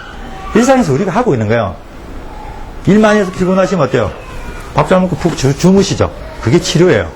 그게 사람이 생존하는데 기본적으로 어때요? 우리가 이런 원인 치료에 대한 시스템들을 다 익혀놨어요. 너무 이게 편하고 익숙해서 어때요? 그게 의학적으로 어떤 가치가 있는지 전혀 모르시는 것 뿐이에요. 근데 병원에서 어때요? 인간을 생존시키는 게 아니에요. 인간이 생존하는 건 자가적인 이 일상생활에서의 시스템들을 우리가 다 익혔기 때문에 생존이 가능한 거예요. 병원 없다고 우리가 다 죽을 것 같아요. 천만에요. 우리 추우시면 겨울 되면 다 파카 입으시죠. 너무 그거 익숙하시죠? 그거 뭐 제가 설명을 드려야 이해가 되나요? 추우니까 따뜻하게 하는 거예요. 그걸 다 알고 있는 거예요. 너무나 자연스럽게. 더우면요? 옷 벗어야죠, 다. 이것도 가르쳐 드려야 되나요? 병원에서 제가 지금부터 옷 벗읍시다 하고 옷 벗는 게 아니에요. 찬 거 먹어서 설사를 해요. 그게 어때요? 다른 이유들을 찾아서 내부에 들어가서 어려운 이야기를 막 드려야지 아 그렇구나라고 생각하시는 게 아니라는 거죠. 찬 거 먹어서 설사하면 찬 거 그만 드시면 돼요. 그게 치료예요. 근데 엉뚱한 걸 자꾸 생각하시는 거죠. 가장 쉽고 가장 확실한 치료법을 놓치고 있어요. 한의학에서 하는 치료는요. 그런 치료들을 해주는 거예요. 그래서 그 원인을 정확하게 파악하는 게 우리가 진단하면서 하는 진단하면서 최고로 신경 많이 쓰게 하는 게 이 사람의 체질과 이 사람의 병의 원인요. 그래서 그게 어느 정도까지 손상이 됐느냐는 병의 정도만 파악하면요. 그 사람을 치료할 방법은 반드시 나와요. 그러면요. 되게 명확한 이유 속에 있다는 거예요. 그러니까 찬 음식부터 끊을 생각을 하셔야 돼요. 그거 안 끊고 이 병 자체가 낫기를 바라는 건 정말로 제가 뭐 확률을 이야기하면요. 한 40분의 1의 확률도 안 되는 그런 이야기밖에 안 돼요. 예.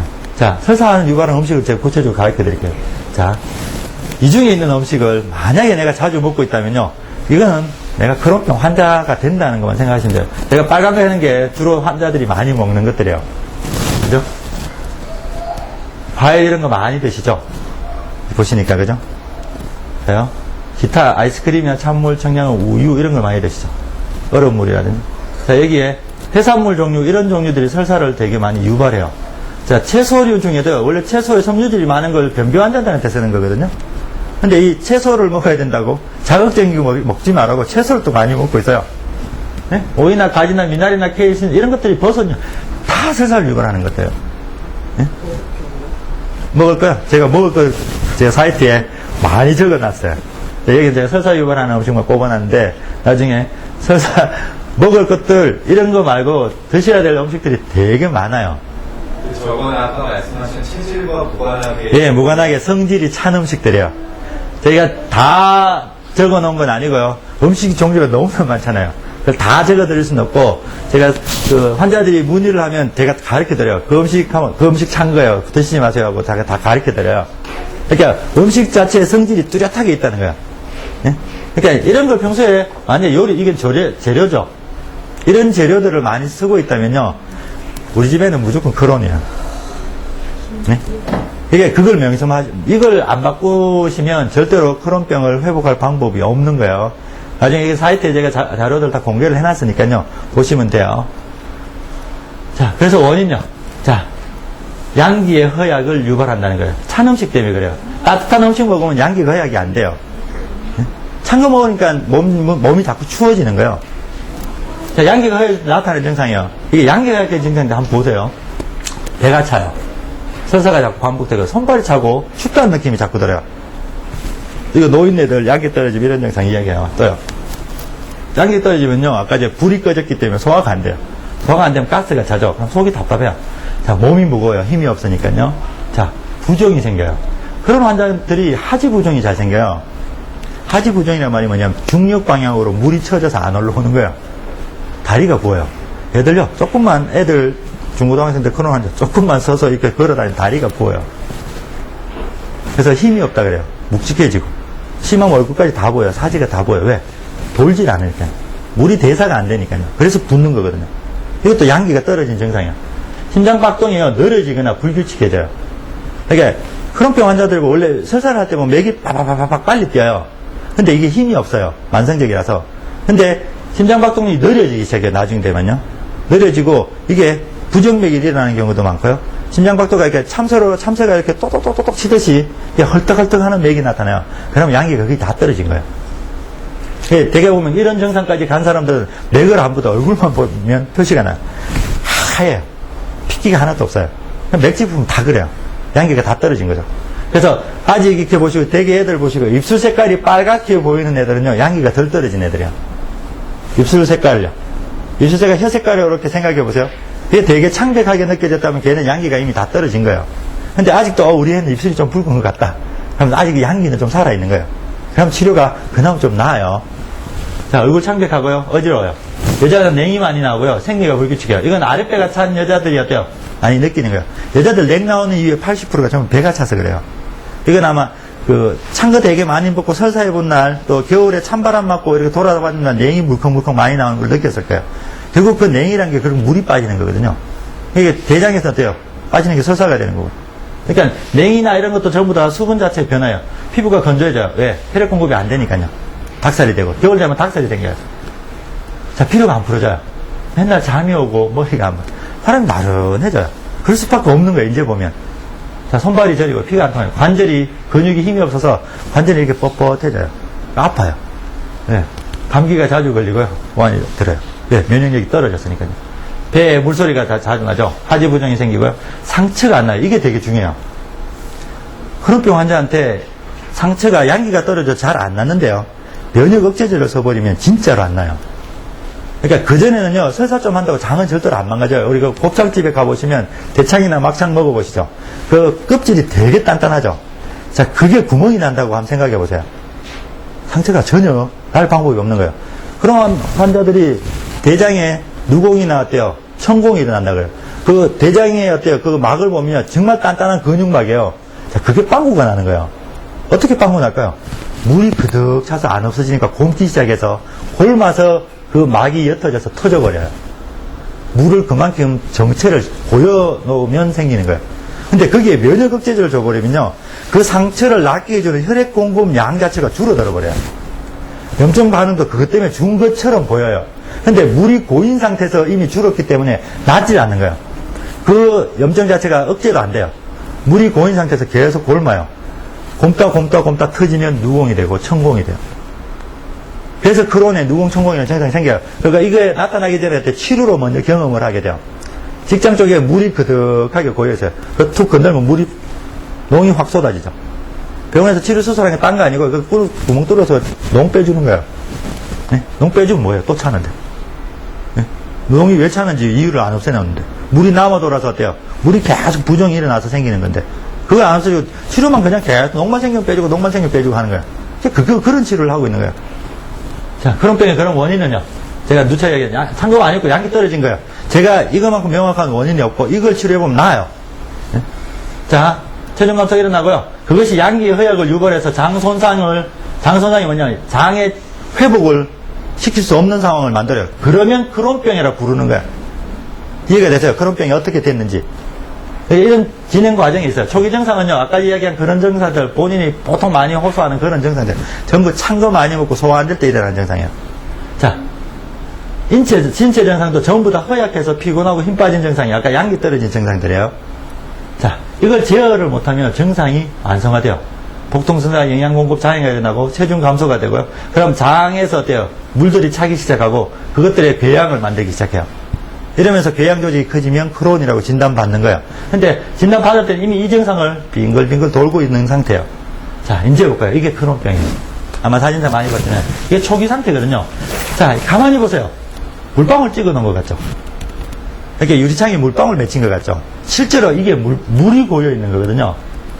자, 이제 왜 이런 반응이 생기는지 이해가 되시죠? 장에요, 대장이 뭐 하는 곳이냐면, 소장하고 대장은 음식물을 흡수하는 곳이에요. 특히 소장 같은 경우는 음식물 전체를 흡수하는 곳이고, 대장은 물을 흡수하는 곳이에요. 예? 근데 대장에서 물을 흡수하는 건 지 조직 안으로 물을 끌어당기는 거예요. 그래서 끌어당겨서 그쪽에서 인체 조직으로 물을 배분을 시켜주는 거란 말이에요. 그럼 얘가 장에 있는 물을 지가 흠뻑 끌어당긴단 말이에요. 스펀지처럼. 당겨놨는데요. 물이 너무 남아돌아요, 인체에서. 물 필요 없어요. 어떡할까요? 지가 머금고 있는 거예요. 왜? 장에 내보내려는데 거기도 물 그득해요. 홍수가 나 있거든요. 그쪽도 홍수고 이쪽도 홍수예요. 그러니까 얘가 어때요? 오도 가도 못하고 홍수난 장에 있는 물부터 빼내야 지가 뿜어낼 수가 있단 말이에요. 근데 그쪽에 물이 계속 차니까 뿜어낼 기회가 없는 거예요. 그러니까 그 물을 머금고 있다가 생긴 궤양 조직들이에요. 생긴 용종의 형태들이에요. 물방울이 쉽게 얘기하면 물이 고여 있구나요. 이게 장점막에 두두두두두 물방울들이 고여서 이 색깔이 안 빨개요. 궤양성 대장염은요, 이런 염증이 생기면 여기 빨갛게 부어요. 확실히 달라요. 붉은 부은 증상이 일어나요. 염증에 의한 것은. 근데 크론병 환자들은요, 허예요, 장이. 우리가 그 상처 조직이 이렇게 나서 왜 그 상처가 화상 생겨서 거기 농이 생길 때 뭐 허옇게 되죠. 그런 장 조직은 다 그렇게 돼 있어요. 그게 뻥 터지면 가끔 피가 이렇게 찌르르 흘러가는 것 뿐이에요. 그 피가 위주가 아닌 증상이에요. 자, 이게 낫지 않으면요, 이 물주머니들이 계속 커지겠죠. 그 모습이에요. 여기 봐요. 물방울들이 계속 커져서 이제 부글부글 다 올라왔어요. 이게 장 조직 전체를 덮어요. 왜? 장 조직에 전체에 홍수가 일어나거든요. 물을 그래도 계속 먹는단 말이에요. 장이 이 모양이 됐는데도 이 그런 환자들이 계속 찬 걸 먹어요. 아까 찬 거 먹는 이유를 이야기드렸죠. 입이 자꾸 마르는 거예요. 목이 자꾸 타는 거예요. 예? 탈수가 일어나니까 어때요? 진액이 자꾸 부족해지니까 자꾸 차고 단 걸 계속 먹어요. 그럼 어때요? 장이랑 어때요? 입이랑 계속 상반된 일을 하는 거예요. 결국 얼만큼 그 일을 많이 오랫동안 진행시켰느냐 하는 그 얘기밖에 없어요. 이거 치료하려면요, 여기 장에 물이 더 이상 고이지 않도록 음식에 수분 차단을 다 해야 돼요. 그 수분 차단을 1차적으로 하고요. 그 다음에 장 점막에 고여있는 물들을 다 대사시켜줘야 돼요. 이걸 인체 내로 흡수해서 다른 곳으로 날려서 없애든, 아니면 이걸 어때요? 다 배출을 시켜내든, 그럴 수밖에 없어요. 근데, 아까 장 조직이 배출시켜내는 방법은 어때요? 농이 터지는 수밖에 없어요. 그 방법은 안 되는 거예요. 무슨 말인지 이해가 되시죠? 그죠? 그건 어때요? 다 찔러서 터뜨려야 되는데, 그런 짓을 하면 장 손상이, 회복이 되게 느려져요. 그냥 뭐냐면, 고인 물을 전부 인체에서 대사시켜내야 돼요. 대사시키는 게 되게 쉽게 얘기하면, 땀을 많이 흘리면요, 이게 물이 대사가 돼서 싹 줄어요. 자, 그런 병을 만성적으로 앓고 있는 사람 중에요, 땀을 많이 흘리는 사람이 없어요. 쉽게 얘기하면 목욕, 사우나, 찜질 이런 거 가는 사람 별로 없어요. 땀을 쏟아내면 인체에 수분 자체가 대사가 일어나거든요. 그럼 어때요? 우리 부종이 있을 때 사우나 가서 땀 쭉 빼거나 부종이 싹 빠져버리죠. 그 상태를 반복시켜줘야 돼요. 물론 약으로 그걸 다 없애줘야 돼요. 그런 치료를 하면 이 병은 어때요? 없어져요. 자, 그래서 악화 조직 자체가 역시 이야기 드린 거예요. 나중에 전신이 허약이 돼서 이 자체가 문제가 돼요. 자, 서양의 치료를 한번 볼까요? 자, 근본적인 치료법이 없어요. 대증 치료라는 걸 해요. 이 대증 치료가 뭐냐면 증상에 대한 치료만 하는 거예요. 더 쉽게 얘기할까요? 머리가 아프다, 두통이죠. 두통이란 증상을 어때요? 원인을 몰라요. 이게 감기 걸려서 머리가 아픈 건지, 아니면 남편이 바람 피워서 머리가 아픈 건지 원인을 몰라요. 근데 원인은 모르는데 두통이란 증상 자체를 어때요? 없애려면 신경을 차단시켜버리면 돼요. 그래서 진통제를 줘버리면 돼요. 그게 대증 치료예요. 이 대증 치료는요, 서양의학의 모든 내과적인 치료가 전부 대증 치료예요. 그게 서양에서 원인이 밝혀진 병이라는 게 극소수에 불과해요. 그 원인을 모르기 때문에 전부 다 대증 치료를 하는데, 대표적인 게 두통이고, 당뇨병에 인슐린 주는 것도 대증 치료예요. 그 원인 치료 아니에요. 그래서 당뇨병 환자 죽을 때까지 약 먹어야 된다 그러죠. 그 되게 웃기는 이야기인데, 그렇게 의사들이 세뇌를 시켜서 만들어 놨어요. 왜? 혈당을 내리자. 한번 볼까요? 혈당이 높아갔어요. 제일 먼저 묻고 싶은 게 뭐겠어요? 환자 입장에서. 왜 혈당이 높아졌냐 묻고 싶지 않아요? 그럼 물어보세요. 의사가 뭐라 그러는지. 몰라요. 그래요. 정말 당당하게 모른다 그래요. 근데 모르는데 어떻게 치료하죠? 혈당만 내려주면 되잖아. 무슨 말인지 이해가 되세요? 그게 인슐린이에요. 되게 황당한 치료예요. 이게 혈압은요 똑같아요. 혈압이 올라졌어요. 왜 혈압이 올랐을까요? 물어보면 몰라요. 뭐 본태성 고혈압이 있고 2차성 고혈압이 있는데, 이거 의학적으로 했는데 병리학적 들어가면 결국은 원인 불명이라고 결론이 나요. 그 환자한테 물어보면 환자가 모른다 그래요. 뭐 다양한 주저리 이야기하는데요, 그중에 뭔지 모른다는 거예요. 그럼 어떡할까요? 혈압만 떨어뜨리면 되잖아. 되게 합리적인 치료 같죠? 이런 치료예요. 제가 칼을 이렇게 팍 꼽았어요. 그럼 이분이 어때요? 칼 꼽혔으니까 아파 죽는다고 난리를 치겠죠? 그죠? 근데 아파 죽는다고 난리 치니까 어때요? 치료를 해줘야 되는데, 문제는 왜 아픈지 모르는 거예요. 칼을 제가 이렇게 푹 꼽아놓으니까 못 본 거예요, 의사가. 그럼 아파 죽는다고 난리 치니까 어때요? 마약을 한번 푹 놔주는 거예요. 마약 놔주니까 안 아프죠? 야, 이거 좋구나라고 생각하는 거예요. 근데 약효가 떨어지면 어때요? 칼이 꽂혀있으니까 또 아픈 거예요. 그럼 또 아프다고 가요. 한 방 더 맞으면 되잖아. 한 방 또 놔줘요. 그죠? 계속, 저 3방이나 맞았는데 왜 계속 아프죠? 아, 이 병 원래 계속 아픈 거예요. 아픈 건 맞으면 되잖아요. 라는 이야기를 해요, 의사가. 제일 먼저 해야 되거든요. 칼부터 뽑아야 돼요. 그 다음에 진통제를 주든 말든지 칼 뽑아놓으면 알아서 나아요. 인체가. 그게 원인을 제거해 놓으면 인체가 자생력을 가져서 회복을 하거든요. 근데 원인 치료를 안 해놓으면요, 계속 똑같은 짓을 해요. 무슨 말인지 이해가 되세요? 그게 대증 치료예요. 근데 서양의 모든 게 이 대증 치료로 이루어져요. 왜? 원인을 모르니까 인체를 망가뜨려놔요. 참 황당하게도 이런 짓을 지금의 의학이 하고 있는 거예요. 그래놓고 어때요? 불치병이라고 의학적으로 규정을 해놨어요. 당뇨요, 불치병이에요. 당뇨 불치병이죠, 그죠? 고혈압도 불치병이거든요. 자, 서양에서 그런 병이잖아요. 항염제요. 자, 염증이 생겼는데 원인을 모르겠는데 염증만 없애주면 되잖아 하는 거예요. 네? 그래서 항염제를 준 거예요. 대개는 약 많이 아마 이름이 익숙하실 거예요. 아사콜이나 펜타사 이런 걸 많이 쓰는데요. 이 자체가 성질이 차요. 저거 먹으면요, 아까 혈관이 수축되면서 염증이 이렇게 말려 들어가요. 근데 이게 성질이 차서 어때요? 먹으면 몸이 계속 차져요. 이거 먹으면요, 왠지 불쾌하게 배 아픈 애들이 되게 많이 생기는 거예요. 그런 병 환자들은. 돼요? 항생제요. 이거는 감염이 일어났다고 생각될 때 항생제는 항바이러스를 주는 거예요. 이건 일시적으로 쓰는 거예요. 자, 그 다음 되게 많이 쓰는 거예요. 면역억제제요. 스테로이드제하고, 이거는. 이미라이나 레미케이드나, 이건 스테로이드예요. 프레드니솔론이나 이런 계열의 약들을 쓰는데, 이게 치명적으로 인체의 회복력을 떨어뜨려요. 그러니까, 이걸 오랫동안 쓰신 분은요, 장의 회복력이 급격하게 떨어져 있어요. 조그만 상처가 나도 잘 안 나요. 나중에 이거 많이 쓰고요. 나중에 목이 물려도요, 목이 상처가 잘 안 나요. 희한하게. 그런 약들이에요. 제가 기존에 아까 이야기 드렸죠. 그리고 이거 다 해보고 안 되면요, 그냥 잘라내는 거야. 참 황당하게도. 그거보다 안 되면 자르자. 다 자르면, 정말 다 잘라요. 찾아가면서. 자, 잘랐으면 뭐 놔야죠. 그거 자르면 뭐예요? 물이 계속 들어오면 이쪽 장에서 어때요? 내가 먼저 부담하게 해갖고 어때요? 장들이 먼저 막 이렇게 수분을 먹고 너는 야, 조심해라고 지가 희생하고 있는 개를 잘라놨으니까 그 다음 물들은 어디로 가겠어요? 다른 옆은 장이 다시 그렇게 부어요. 그럼 그놈 또 한 1, 2년 지나서 가면 또 부어있죠. 그럼 또 잘라요. 그 계속해요, 그걸. 그래서 참 황당한 이야기가 돼요. 자요. 자, 그래서 근본적으로 치료하는 게 뭐냐? 제가 좀 양기를 보강하고 배를 좀 따뜻하게 하자는 거예요. 그것뿐이죠. 이게 문제니까. 장을 따뜻하게 하고 양기를 극대로 보강을 하면 되는 거예요. 이게 원인 치료라는 거예요. 그래서 제가 이야기한 거는 어때요?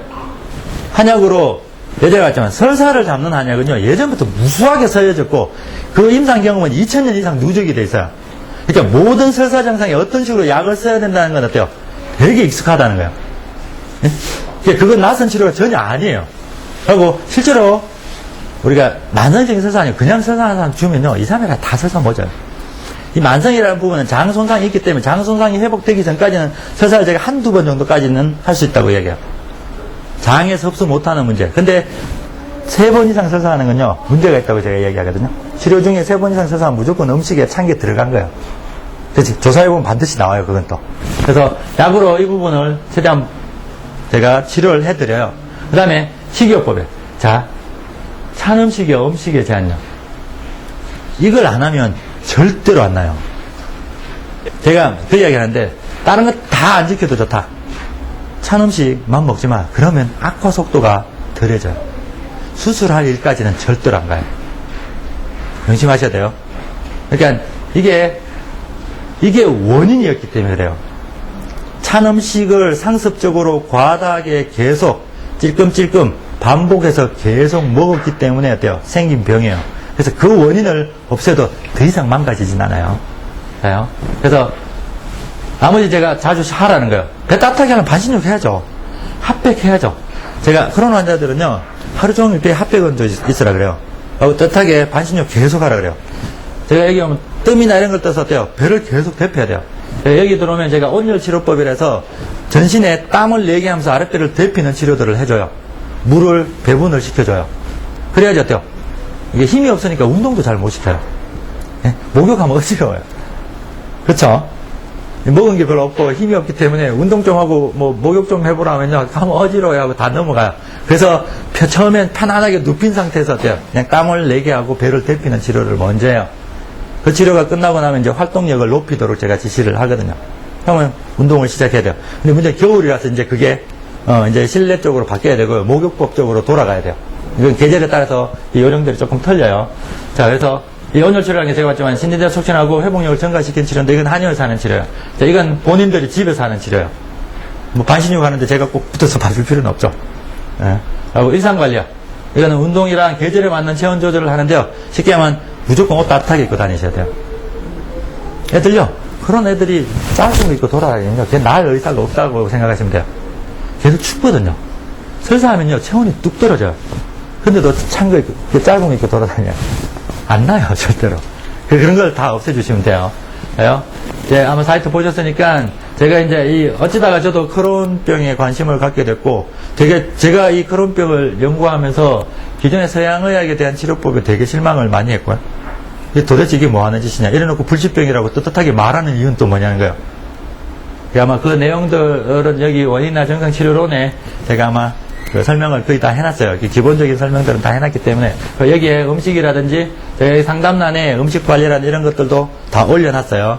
많이 먹어야 되는 음식들, 초기 치료에 무조건 먹어야 되는 음식들도 다 언급을 해놨어요. 그걸 그대로 따라주시면 돼요. 그래서 물론 이 크론병도 할 이야기가 되게 많은 병인데요. 일단은 뭐 대략적으로 이제 전체적인 아웃라인이 뭐냐 하는 걸 말씀을 드렸어요. 그래서 실제로 이제 저희 한의원에 오면요, 제일 처음에 하는 게 뭐 내시경 이런 거 안 해요. 필요도 없는 거고요. 아니 설사하는 증상, 복통 있는 증상, 맥 상태 이것만 확인해도 충분히 돼요. 들여다봐서 어때요? 이게 부어있네? 그거 안 봐도 돼요. 지금 그거 본다고 뭐 달라지는 거 없단 말이에요. 사람들이 그게 너무 집착을 하시는데, 제가 여기서 오면 진단하는 게 뭐냐면, 이 사람의 양기의 상태를 진단해요. 몸의 회복력이 도대체 얼만큼, 어디에 얼만큼 손상이 됐느냐 하는 걸 봐요. 물론 체질 문제랑 음식이랑 그 사람 자체가 가지고 있는 나머지 부수적인 증상이 어디까지 진행됐는지 그런 걸 확인해요. 하고 지금 가장 호소하는 주된 증상이 어디에 있느냐를 봐요. 왜냐면요, 내시경 들이다봐야 사람의 병이 보이는 게 아니에요. 사람만큼 내 몸 전체가 하나의 완벽한 진단 시스템을 가지고 있고 치료 시스템, 방어 시스템을 가진 몸이에요. 여기 아파요라고 통증이 오는 건요, 정확하게 병증을 찾아내고 가장 문제점을 지적해 주는 거예요. 그런 자각 증상만 정확히 발견해서 치료만 해도 나머지 진단 이런 것들은 그렇게 크게 문제되는 게 없어요. 그래서 전체적인 변화 이런 것들을 잘 이해하셔야 되고요. 처음에는 이제 제 이야기 들으시면 조금 황당하신 부분도 있어요. 왜냐하면 병원에서 이런 이야기들 전혀 아마 안 해주기 때문에 하고 아마 뜨문뜨문 제가 드린 이야기 투로는 이야기를 들으셨을 거예요. 근데 그 안에 의학적인 실상이 이런 부분이란 거예요. 그래서 그런 부분들을 없애자. 그리고 이 병 자체가 절대로 불치병이 아니라는 걸 인식하셔야 돼요. 죽을 병 아니에요, 쉽게 얘기하면. 치료 방법을 전혀 엉뚱하게 하고 있어요. 자, 한번, 네 병이 진짜로 지금처럼 하면 나을까? 이제 거꾸로 한번 생각해 볼까요? 맨날 찬 거 먹어요. 네? 항생제라든지 항염제라든지 면역억제제로 면역을 계속 떨어뜨리고 있어요. 배를 안 따뜻하게 하고 있어요. 겨울에 따뜻하게도 안 해요. 네? 몸 추운데 어슬어슬 떨면서 계속 한기를 느끼면서 살고 있어요. 자, 이 사람이 진짜로 장이 회복될까요? 라고 거꾸로 한번 생각해 보세요. 절대로 회복 안 돼요. 회복되면 이상한 일이에요. 그죠? 그걸 없애는 게 치료의 시작인 거예요. 그래서 아마 그렇게 제가 일단 드릴 말씀, 원인에 대한 그 원인을 어떻게 치료할 거냐에 대한 간단한 설명드려서, 물론 제가 여기에 진짜 크론이냐, 제가 진짜로 크론병 환자인가, 아니면 찬 음식만 먹는 게 아니고요, 찬 음식 먹다가 기름 짓는 것도 많이 먹죠. 그럼 이게 되게 좀 다른 양상들이 섞여요. 그러니까 크론이라 하기는, 전형적인 크론이라 하기는 그렇고, 그리고 크론 아니라 하기는 그런 병이 생겨져요. 혹은 찬 음식하고 소화 안 된 음식을 같이 섞어 먹은 애들인데, 그런 애들이 애들 중에 많아요. 지금 저한테 치료받는 애들 중에 많은데, 그런 애들은 변을 진흙병 같은 걸 봐요. 이해가 되세요? 그러니까 변을 물서서 아닌 걸 쫙쫙 하는 게 아니고, 변이 이렇게 진흙을 버무려 놓은 듯한 것들이 흙탕물 같은 병을 많이 보고요. 실제로 변을 보고 이렇게 변에 기름기 같아요. 네? 기름기 뜨는 애들 있죠? 이건 찬 것도 먹고, 쉽게 말하면 햄버거하고요, 얼음 콜라를 같이 먹는 애들이에요. 피자랑 우유랑 같이 먹고 있는 애들이에요. 피자 먹고 우유 먹고 아이스크림 먹고 있는 애들이에요. 그런 애들은요, 반드시 또 이걸 크론이라고 부르기는 아쉽고, 안 부르자니 좀 허전한 그런 증상을 가지고 와요.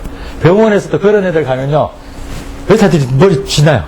이걸 크론이라고 진단하자니 어때요? 증상이 좀 미약하고, 아니자고 우기자니 아닌 다른 게 뭔가 보이는 게 없고, 그건 애들한테 많이 생기는 거예요, 요 병이요. 이렇게 증상이 오는 거. 하고 전혀 다르게 만성적으로 넘어가서요, 스트레스 화병 증상을 가진 사람들이 생각보다 많아요. 그러니까 절망감이나 좌절감이나 그게 무기력감, 낫지 않는다는 어때요? 자기 몸에서 힘이 자꾸 빠져가니까 불안하고 무서운 거예요. 이 두려움과 무서움이 설사와 맞물려서 몸을 아주 이상하게 만들어놔요. 그러니까 화병 증상, 그러니까 가슴이 열이 꽉 차는데 배는 계속 설사를 합니다. 그럼 여기는 계속 열이 나고요, 배는 상당히 냉해져 있어요. 이게 이런 분들은 자기가 열이 많은 사람인지 찬 사람인지 헷갈리기 시작하는 거예요. 근데 당장 급한 게 목이 마르니까요, 찬 거 먹어요. 네, 불안해서 잠도 잘 못 자고, 그래서 몸이 망가져 있는 건데, 이분들은 화병 치료하면서 그런 치료를 같이 해요. 그러니까 이런 복합적인 증상들이 많은데, 그걸 제가 진단하면서 다 가려요. 그래서 전형적인 크론과 그런 유사 증상이라고 봐야 되겠죠. 저 같은 경우는 크론이나 이런 말 쓰는 걸 별로 좋아하진 않아요. 되게 의학적으로 크게 의미가 있는 게 아니라서요. 예, 크론이라고 부르든 안 부르든 크게 의미는 없단 말이에요, 저게. 예, 그래서 그런 원인들, 그러니까 사람마다 다른 원인이에요. 아까 설사양상도, 여기 설사양상 물어보고 사람마다 다 틀려요. 하다못해 자기가 설사하는 것도 매일매일 다르죠. 안 그래요? 매일 똑같은 설사하는 게 아니에요, 보시면. 내가 어떤 날은 들었다가, 어떤 날 왕창 했다가, 어떤 날 배가 되게 아프다 했다가, 어떤 날은 어때요? 설사 안 한 날도 또 생겨요. 그게 자기한테도 벌어지는 것도 다른데, 그 각각의 다른 사람들이 같을 것 같냐고요? 전혀. 그걸 크론이란 말로 뭉뚱거려서 치료하려고 하면 안 돼요. 그 사람만의 그 증상들을 정확하게 이해하고 거기에 맞춰서 치료를 해줘야 돼요. 그래서 제가 전체적인 진단을 그걸 구분해서 이 사람의 상황을 파악해서 치료하는데 역점을 많이 둬요. 이제 그렇게 치료하는 방식이고요. 나머지 궁금한 것들이나 이런 것들은 이제 이제 진료를 실제로 보시거나 아니면 그 인터넷에 가셔서 나머지 제가 올려놓은 내용들 이제 다시 보시면 되게 좀 이렇게 귀에 쏙쏙 들어오실 거예요.